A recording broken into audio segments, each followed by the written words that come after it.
Saya sih memang dari SMP ketika melihat orang kakak-kakak STM gambar itu sudah tertarik. Menguatnya adalah di SMA. Dari kecil tuh saya hobi menggambar sih, lebih suka mata pelajaran seni gitu.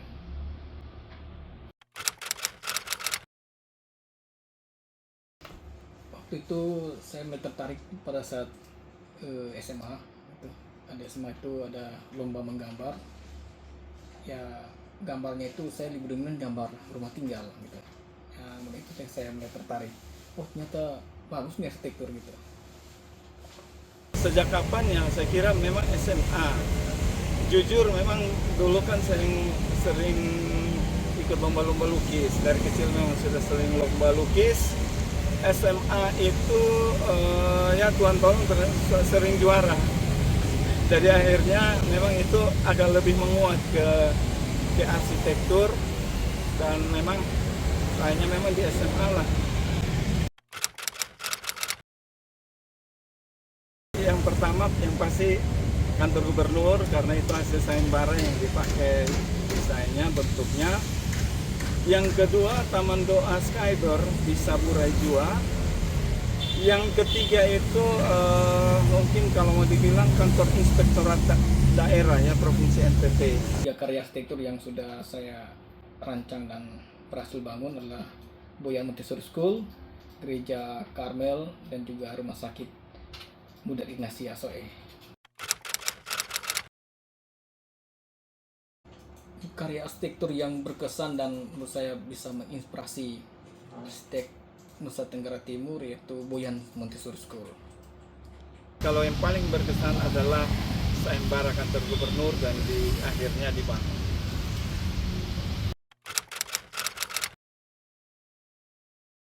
Peran arsitek di NTT kalau menurut saya memang dari dulu ketika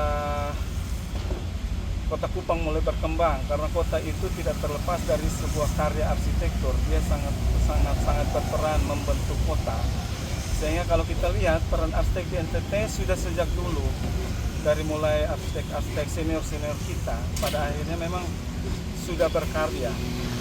Tapi memang sampai dengan saat ini kalau kita mau lihat, pertanyaannya adalah apakah memang karya yang telah dibuat itu sudah benar-benar berkelanjutan, memperhatikan lingkungan, sosial, lokalitas yang ada atau tidak, ya itu memang masing-masing akan bisa bicara tentang itu. Jadi kita akan melihat sebuah karya arsitektur dari cara pandang kita. Sejauh ini peran arsitek di NTT ini masih kurang karena banyak sumber daya manusia arsitek NTT itu kurang terekspos.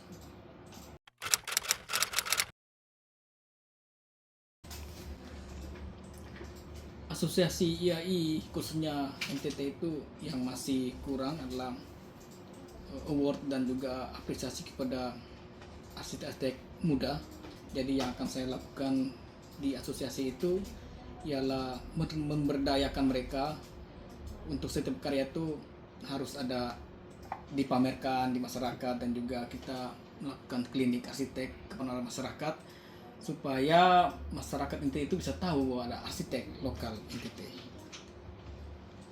Dan juga saya akan perbanyak beberapa event-event dan juga melakukan komunikasi serta transparansi dengan beberapa mitra. Yang pasti adalah memajukan organisasi Ikatan Arsitek Indonesia Provinsi NTT, bukan saja di Kupang, di NTT, tapi bisa juga dikenal luas di nasional dan internasional. Ya, jalannya adalah meningkatkan kompetensi anggota dan juga